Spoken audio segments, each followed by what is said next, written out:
All right, everyone. I'm going to build a Svalboard today. For those of you who don't know what a Svalboard is, you can check out svalboard.com for all the details, but basically it's the modular, repairable, 3D printable spiritual successor to the Datahand. It's a super ergonomic, hyper adjustable, completely customizable keyboard.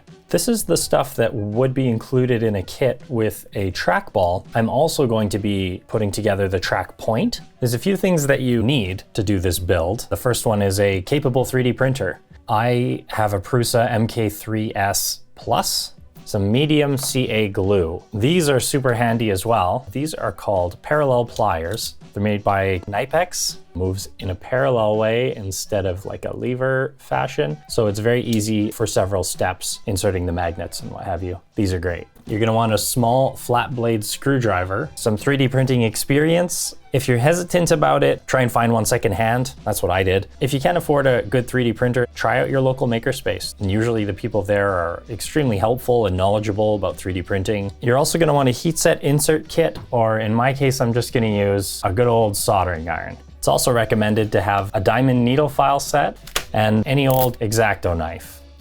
So again, here's all the stuff that you need to have and that you should have to complete this build. Oh, and the 3D printer. I'm just gonna follow along with the Svalboard DIY kit assembly guide. So step one, you're gonna print all the parts. Initially, I printed some parts at my local makerspace at the library, and that was great. I got a lot of stuff printed out there, but I decided I wanted to do more iterations and try different 3D printer settings and things that were not so easy to do at the library, so I got my own printer. In the end, you're gonna end up with something resembling this. All of the things are outlined in the guide. The towers are now stainless steel. You can print out some tools as well, these magnet key stages. So there's also a lot of details about different things you should do in your 3D printer slicer software. Have a look at all of that. It gives you a pretty good idea of where you should be at with your settings. Oh, also on key options page, talks about all the different sizes. So you wanna look at the fitment guide. You put your fingers on it and see what the widths are. So I've put semi-thick on the sides of all the clusters and thick on the bottom because my fingers are kind of oval shaped. So something important to note with these clusters is when you print them out, they're gonna have this sort of block in them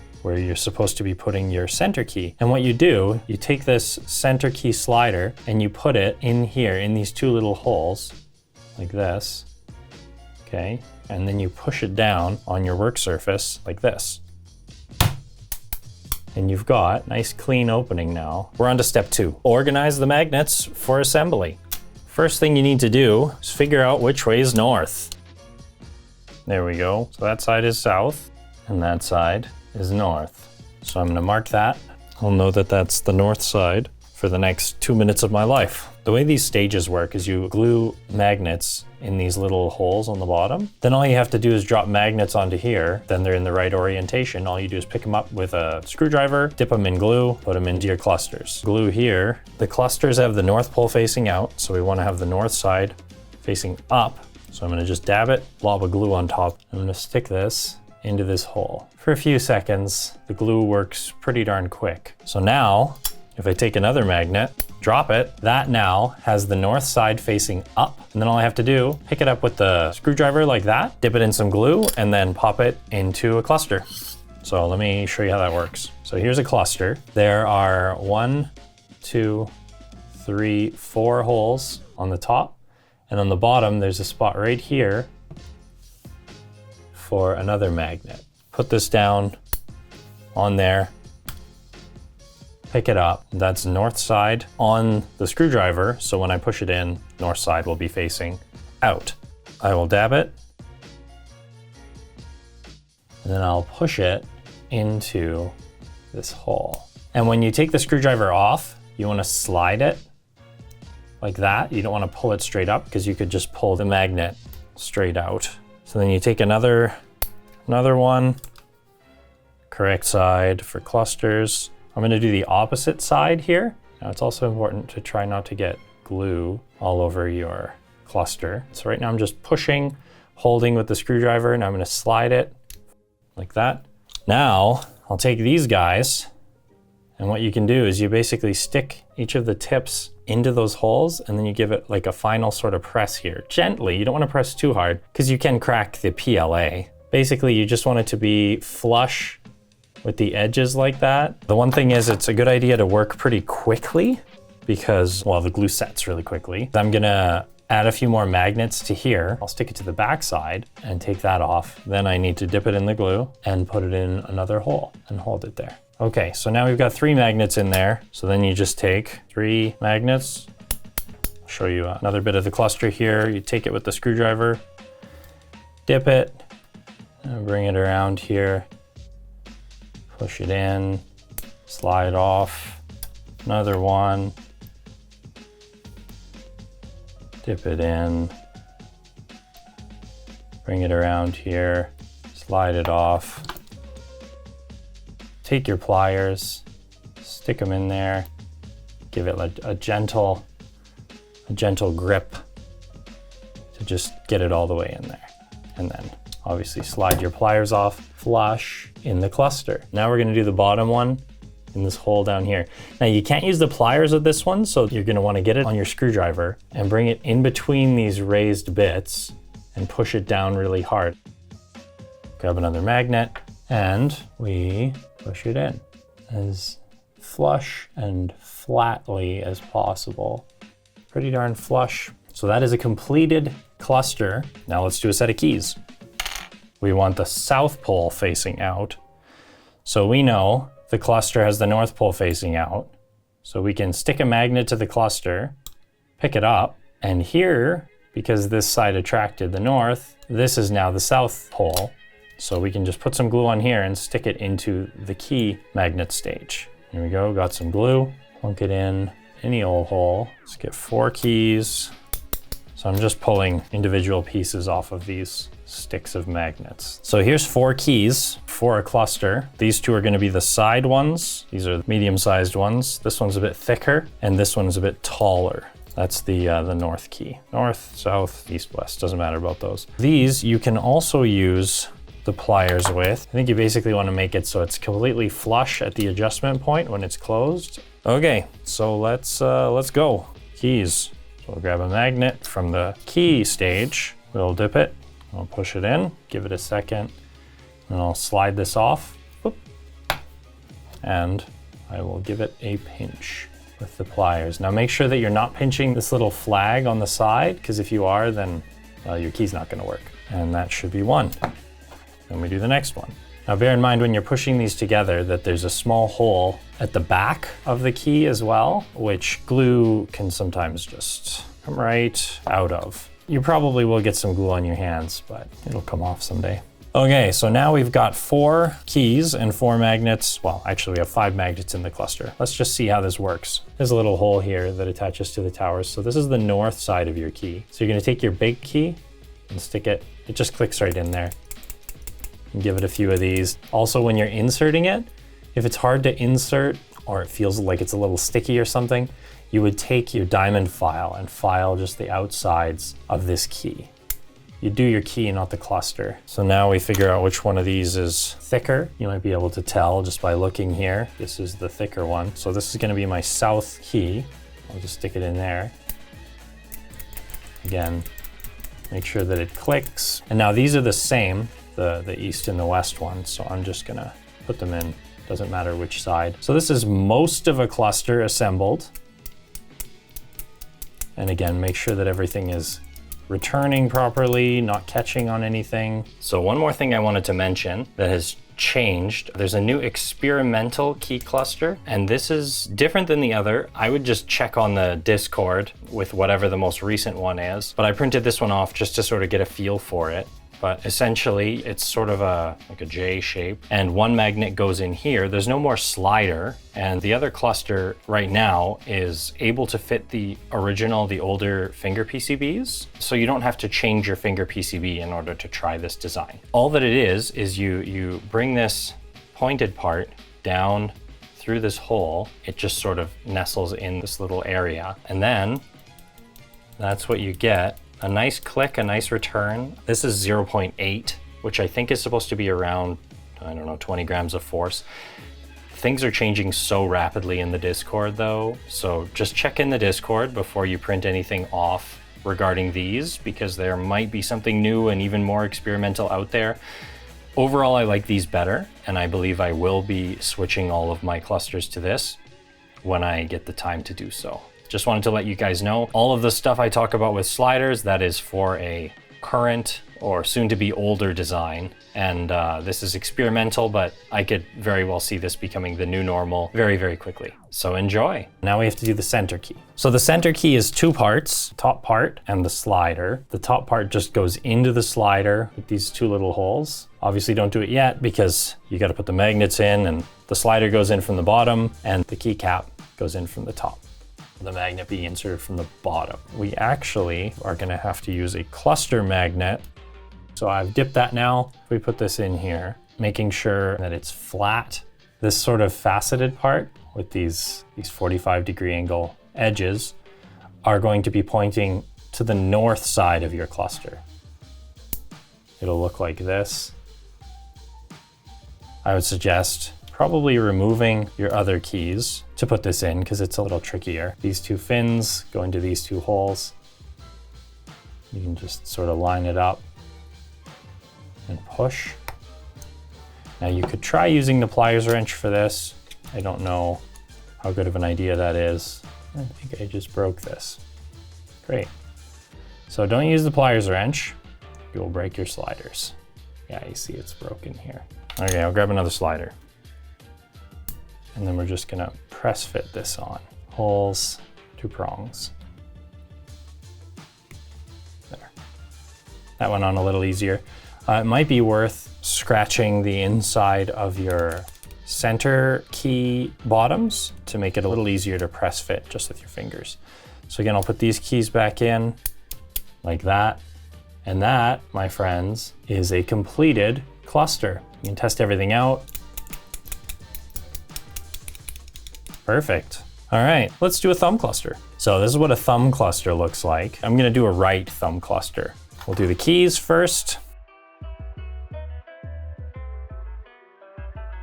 I'm just scraping off a bit of excess glue on the top of this one here, just to make sure it's not gonna interfere with how well it sticks. So next are the cluster ones. It's important to note that for the thumb cluster, it's pretty tricky to get a good clamp with these pliers. You could do a pinch pretty much just with this one and the bottom one. I would suggest just using a screwdriver and pressing down and making sure it's nice and flat. So let's do some cluster ones now. Press it down hard and flat. It's not crooked or sticking out or anything like that. The bulk of the work assembling this thing is just making sure your magnets are in there and they're in there good. The 3D printing is time consuming, but not overly difficult. So now that we've put all the magnets in the thumb cluster and key, let's snap these in and try them out. Knuckle. You want to make sure that you're getting a nice return. Nothing's sticking, nothing is hard to push in, for example. You want to make sure that when you drop it, it just goes right in there. That feels really nice. Here's your thumb pad. It's got a nice return to it. Actually, it's a little sticky. So what I'm going to do is I'm going to take a flat file like this, and I'm just going to file the sides a little bit. Again, if you have a higher grit than I do, maybe be a little more cautious. I got 600 grit over here, so I'm pretty good. So that's not sticking anymore, that's returning. And finally, this up or mode key, that snaps in really nice, has a good return.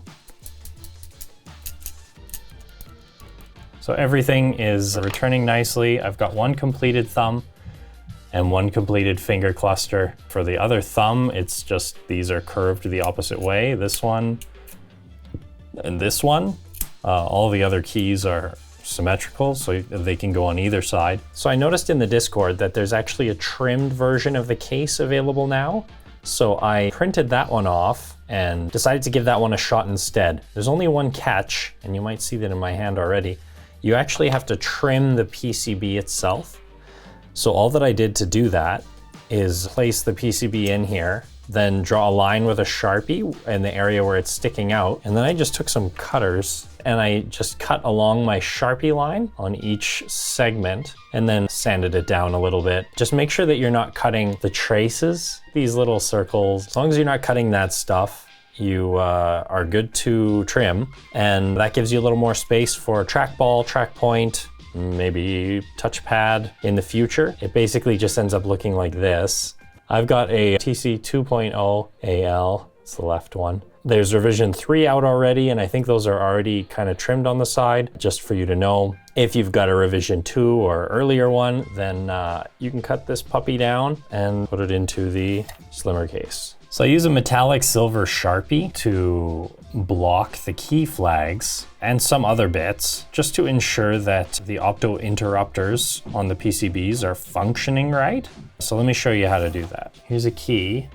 And again, I've mentioned these flags before. It's sort of like it's shaped like the number 7. So you take some of this and you apply it to the sides of your key flags, like that.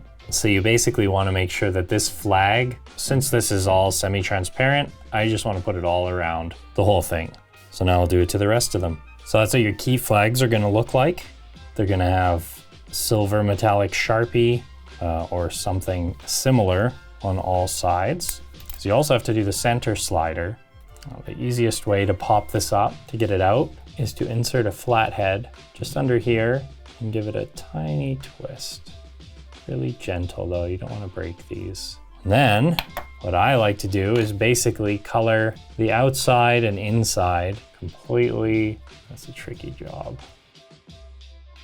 Just to ensure that's going to block a good amount of light.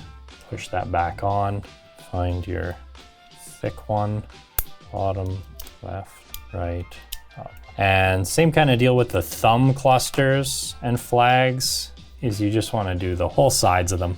I'll do it once more with these. And for the thumb down key, you're going to want to do both sides. I'm going to go all the way around on this just to be extra thorough. So in the end, your thumb down key, you're going to want for sure to do both sides where the hole is, but I want to block maximum light because all my keys are clear. There you go. So that is applying the infrared light blocking ink. The next step is to install the flat flexible cables to the PCBAs. So I'll show you how to do it on the thumb PCBA first. Again, I'll just do one side and the other side is just a mirror image. So the thumb one is a little bit tricky. There's a little slot right here in the bottom that you have to go through and then into the PCBA. These connectors, if you're not familiar with them, they're quite straightforward, but it's good to know how they work. Basically, this little black tab is flat when it's locked, and it's unlocked when it's perpendicular to the PCBA. So what you want to do, you want to have the blue stiffener, this part on the top, not the contacts. You want to have the blue stiffener side up, so it'll go in like that, but you got to go through the PCBA first. So we'll go in here first, make sure it's unlocked. So it doesn't go in super far, but just get it in as far as it'll go, sort of with your thumbnail. So that's what it looks like in the end. You've got blue stiffener side up. This is locked down, it's flat now, and it goes through the hole in the bottom. Finger PCBAs are a lot more straightforward. Same connector type, still blue stiffener side up. Just push it in just like that and flatten it down. Good thing to note when you're putting together the Trackpoint is that the FFC end that goes into the Trackpoint PCBA is contact side up. Okay, so now to put them into the clusters. Use these little screws to put them in. That's what the little hex bit that comes with your kit is for. I have a screwdriver like that already, but to those of you who don't, just put it into your favorite multi-bit screwdriver and go for it. So the little black lumps, those are the opto interrupters. Those are the top, so it'll be sitting like that, basically. When you put it on, you want to be really careful that you're lining up the holes correctly. Each of the holes in the PCBA lines up with each of the parts of the cluster. If you're not careful, you could break off an opto interrupter. So I'm just gonna do 3 on these and 2 on the finger clusters for now. Makes it easier in case there's an issue and you need to take it apart. The best spot for the screws would be this spot, and then this corner. Sort of like a V. So yeah, let's do that.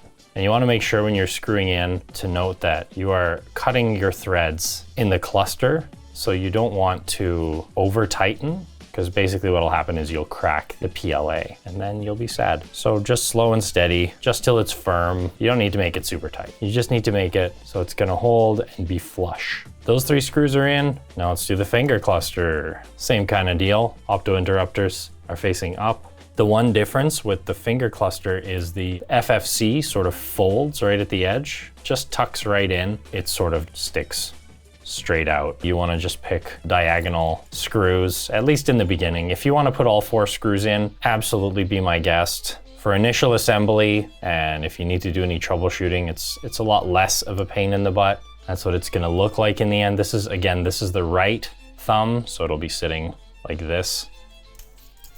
And your hand will be doing this.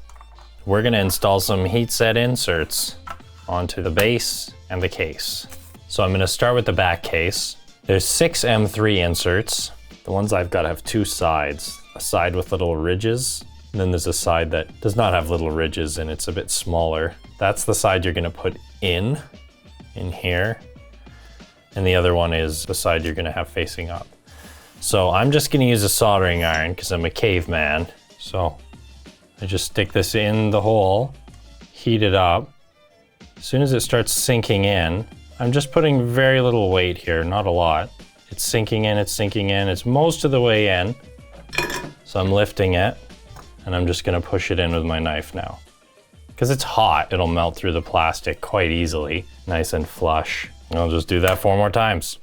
Just make sure you're putting them in the right holes because there's other holes that go straight through for the FFCs later. If you've got the special tool, it's obviously going to be a little bit easier, but just be careful, make sure things are going in straight. That's what your base plate's going to look like onto the case. So you got 1 big boy for the middle. That's for like an arm to attach to your tripod or something. And then 2 M5 inserts here and here. Let's do the big one first. Also important to note, do not put your hand underneath the hole when you're pushing in with the soldering iron, unless you really don't like your hands. So I'm just pushing this in right now. Here it goes. So then when it's right near the end, pull it out.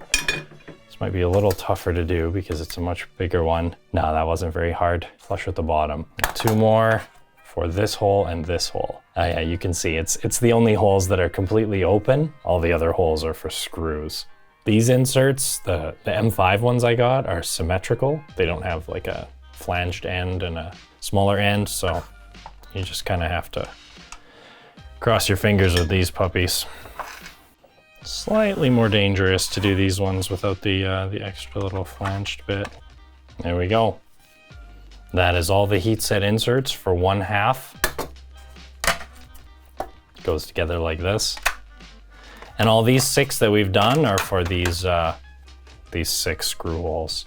All right, so next step, we're going to install these towers to the base plate. It's quite a straightforward process. There's 4 squares here and 1 square there. These are for these nuts. They go into the square and then they slide in the channel up top. And then you can slide them left and right within that channel to adjust where you'd like your finger clusters to be. So you need to put all 4 of those in, which is a pretty easy process. Sometimes there's a little bit of stringing from the 3D print. Get that stuff out of the way. Look at that.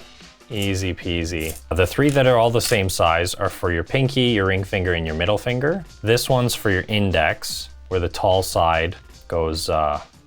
It looks like that. Then the thumb goes long side down and the shorter side up. So now we're gonna use a little Allen key that you got and these M3 by 6mm screws. So these 3 that are all the same are symmetrical. You can stick them either way. There's not a long side or a short side. So you wanna stick the screw through there, grab your Allen key, and just find one of the 3 and loosely attach it like that. It doesn't have to be tight. In fact, it shouldn't be tight right now because you're going to be doing all kinds of adjustments in your near future. Just screw it in so that it is in and not going to go out. This is going to be where the cluster goes, and this is going to be where the base plate goes. The shorter side goes on the base plate. And for the thumb, again, longer side goes to the base. So you end up with something that looks like this. You've got 3 short ones, really tall one, and then a long one with a short top. Okay, so next step, you are going to attach the clusters that you've assembled to your towers. I'm just gonna do the thumb and index, and then I'll do the others real quick. So the clusters have a slot right here where these nice little nuts go. You can put it right there. First push it down from the top like this, and then get inside with your screwdriver. I found using an even smaller screwdriver was easier, even tinier. And then you can sort of lever your way down until the nut is centered in that hole. And again, be careful, this is PLA. You can crack it if you put too much leverage on it. But yeah, you wanna have the nut in the slot centered in that hole. Do the same with the thumb. I just sort of sit it like that. You can use your pliers right now to just push it down a tiny bit more. So now it's flush with the top. And then you take your screwdriver and you just wiggle it down. It's centered in the hole, that's good. And again, for a cluster, the flat part is the north part, the part that's gonna be facing away from you. Same process. You're gonna take one of these M 3x6mm screws, feed it through the slot like this, and then just gonna wanna do one of these. And again, don't make it too tight because you're gonna have to be moving it right away. And also bear in mind, each FFC has a hole at the cluster, right under the cluster basically. So you wanna feed the FFC through the hole, like that. And so in the end, it just goes straight down over to the other side for some more fun. You can feed your FFC. You can do it before you screwed in. You can do it after you screwed in. Doesn't really matter when you do it. Just don't do it after you've tightened everything down because, well, then you're gonna have to move everything to get it down in that hole. That's how two of them look like. The rest are exactly the same process. I'll do them very quickly and then I'll see you in a minute. But what if you bought one of those Trackpoints or Trackballs or whatever else is available in the future? Let's start with the Trackpoint. This is what the PCB looks like. The only funny thing about this PCB is you have to connect the FFC upside down. So you have to actually have the contact side facing up. That's just the way it is. You can ask why in the Discord. I don't know why. So I'm gonna set this up for a left-handed operation. I want it tilting this way a little bit. There's sort of a wedge on the bottom here, and then this cover just goes over top. So first you're gonna wanna put the Trackpoint PCB right there.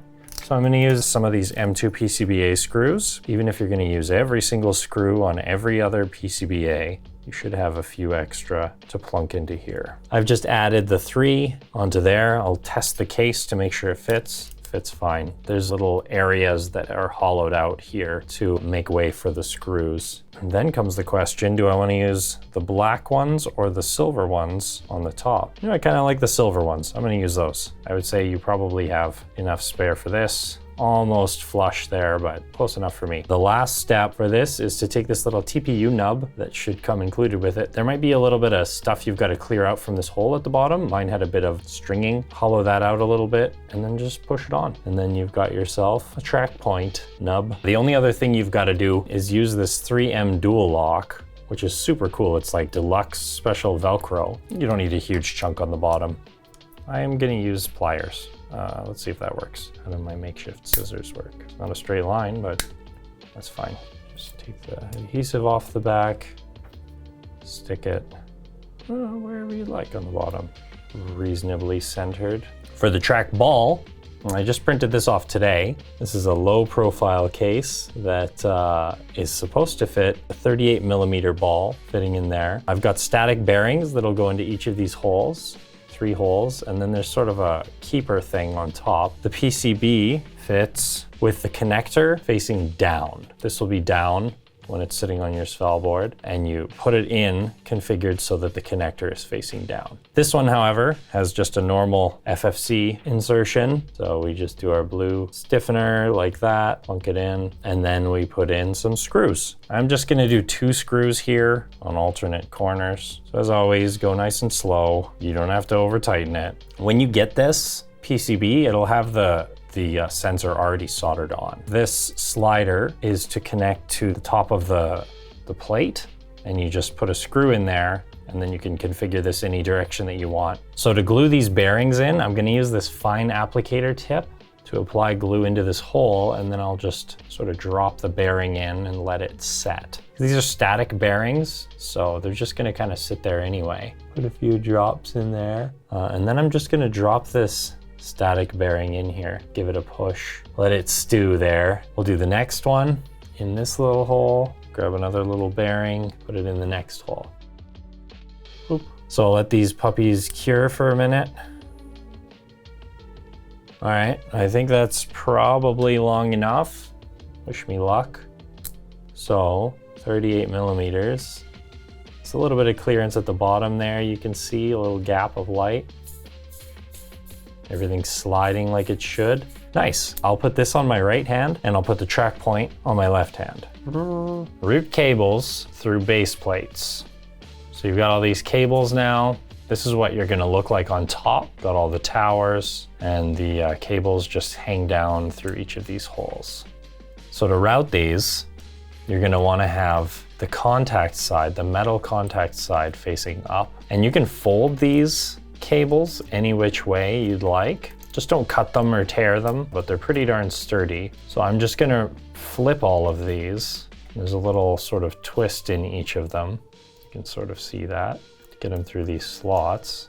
And the thumb one, that's basically what you're gonna want. I'm leaving a spot open on this side for Trackpoint or Trackball FFC, which I will install after I show you just the main fingers. So here we are with all the stuff we're gonna need. Some little hex screws for the main PCBs to the bottom side of these. I'll show you how to do both of them. So basically what you want in the end, you want your PCB sitting on top of these nicely dressed cables. Then what you're gonna do is you're gonna fold it up. You'll take it and you'll fold it this way and plug it in to the PCB itself. And then it'll be blue stiffener side up. The PCB is gonna sit roughly here. So you need enough length to get you to there, which in this case is maybe about that much. I'm gonna get all of these cables so they're all sticking out about this much. The same as this pinky one. You can just sort of pinch it and fold it and stuff. If you want to make it like clean and nice, sometimes it's a little bit fiddly.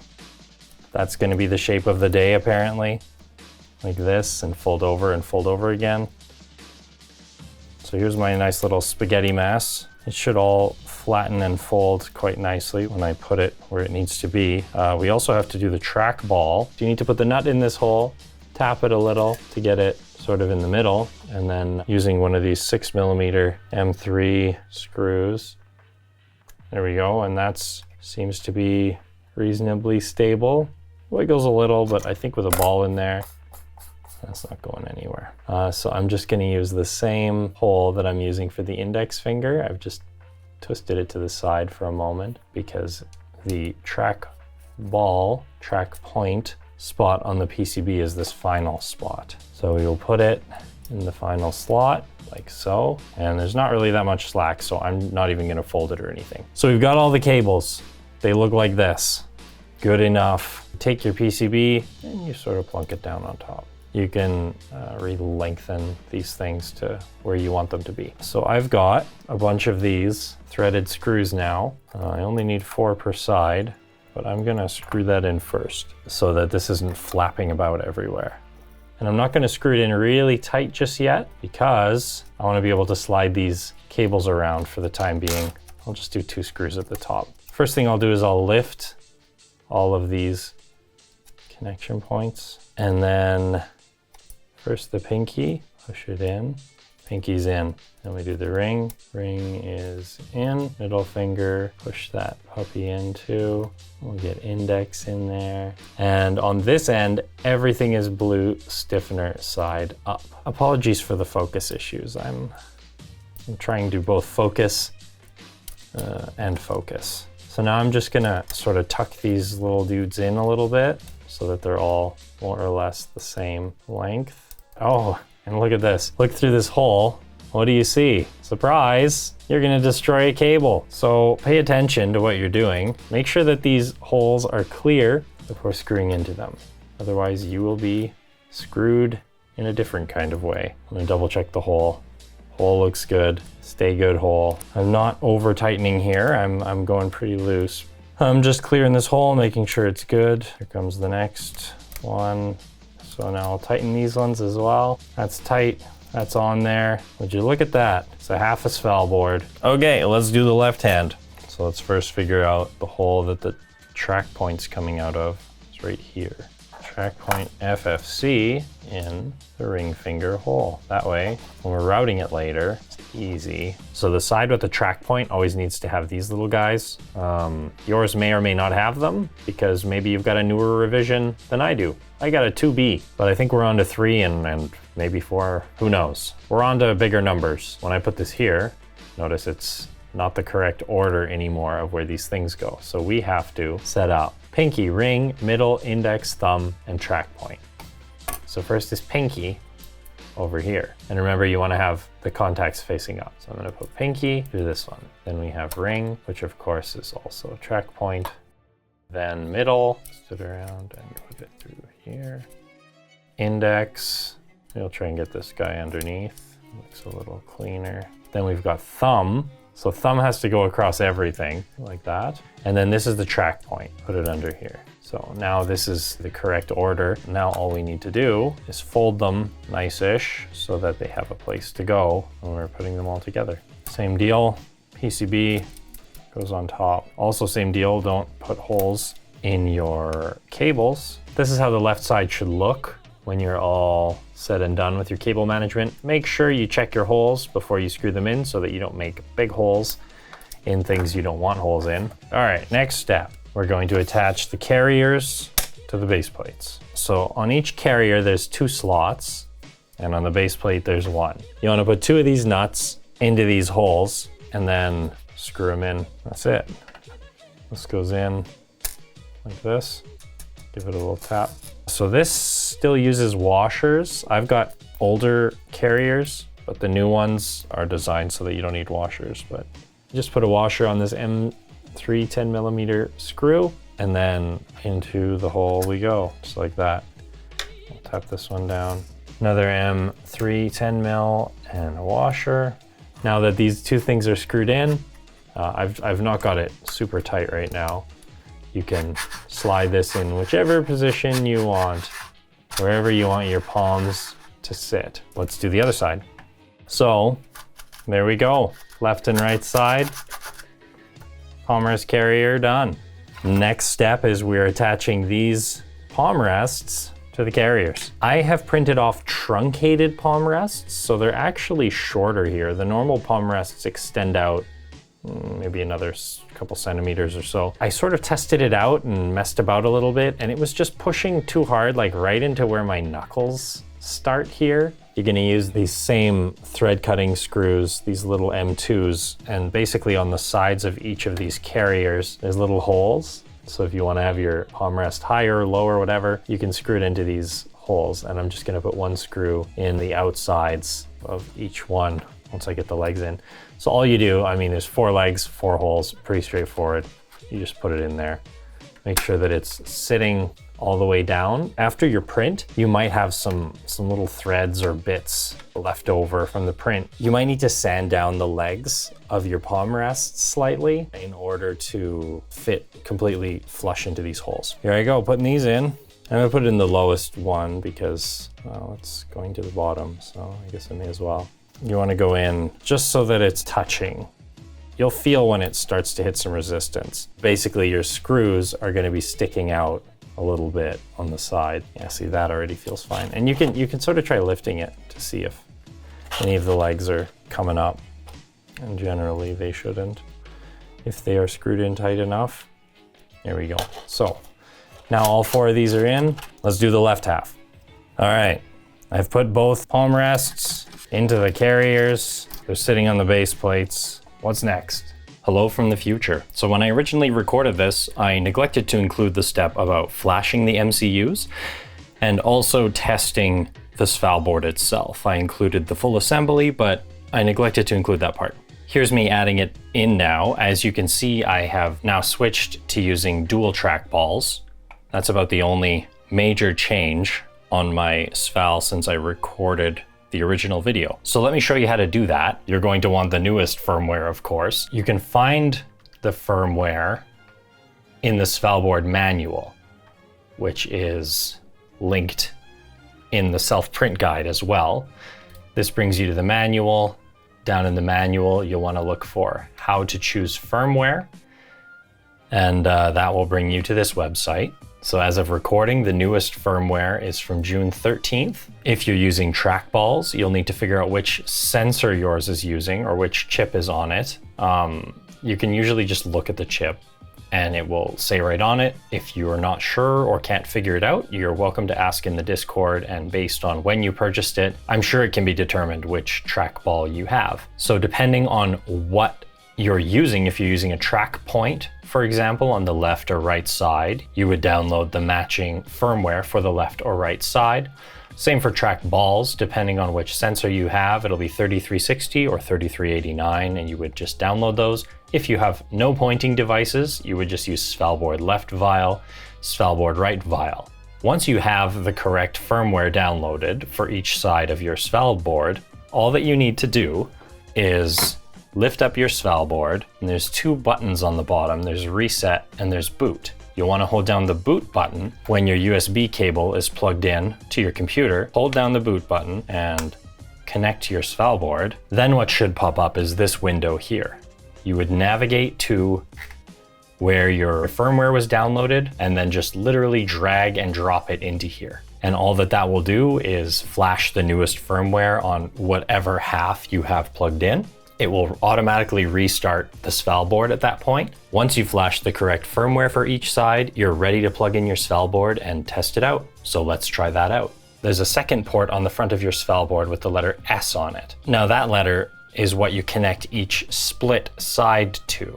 So you're going to want to put the magnetic end on one of the sides, it doesn't matter which, and that is what you will connect each side with. Unlike TRRS keyboards, you are more than able to disconnect, reconnect the two sides anytime you'd like, and there's no chance that you're going to short something. So these two cables are connecting the two sides, and this cable is the one that's going to my computer. Now let's have a look and see if it's being detected in Vial. You'll also want to download Vial at some point. That's the super quick and easy method of programming your keyboard on the fly. After you've finished flashing the MCUs with the correct firmware, you're going to want to see if your Svalboard is detected in Vial. So when you open up Vial, you'll see hopefully something similar to this, likely with a QWERTY layout. If you have any pointing devices, now is a pretty good time to test them out. So as you can see, my trackball is functioning. The cursor is moving on the screen correctly. My left trackball does not move, but that is intended because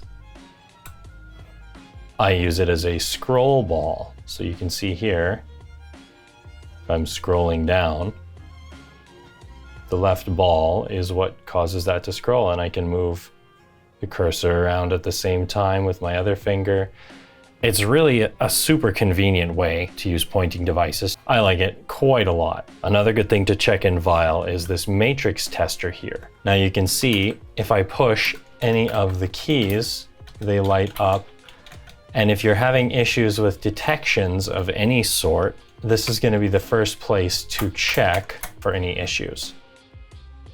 As you can see, all of the keys have now turned like a lighter gray color. If I hit reset, then that turns them all to a darker gray or blackish color. That's going to be the best way to check that all your keys work. Once you've tested everything out, the next thing to do is finally put the back cover on. Then the adjusting process is pretty in-depth and very specific to each person, but basically all you're going to do is loosen each of these screws as needed, move things around until your hand is sort of at a point where, like if you put your hand on a table, just do something like this, that's sort of the feeling you want when you put your hand on the Svalboard. I'm pretty close, but I haven't fully honed it in, and you should be able to hit basically every key relatively comfortably. Some people have trouble hitting the north keys or the insides or the outside keys. It just depends on your physiology and your comfort with various things. So adjust it so that it fits you nicely, and then try it out for a little while.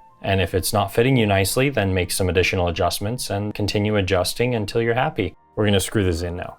So there's 6 holes, just screw it in to the base. With the M3 6mm screws. That's more or less what it should look like. I mean, obviously, if you're doing a trackball, plunk the ball in there now. Okay, so that's one half. Let's do the other. I'll get some rubber feet. I'm gonna do 4 per base because I don't think I'm gonna need more than that to start with. You just take these little rubber feet and slam them in these conveniently shaped holes. Okay, so that's nice and flat now. Put 4 more on here. Oh yeah, there's a ball also. It's a thing that you only forget a couple of times because your ball just falls directly out. I had to move this one because it was a little off. So now we've got 2 fully assembled Svalboard units, one with a track ball, one with a track point. I still haven't figured out where I want to put this, but I'll find a good spot for it. So I need to have it, I guess, sort of here. I'm gonna put this piece of dual lock right in this spot. Maybe something like that. I'll just press that on. So then I can take this, stick it here, bang. That's on nice and tight, perfect.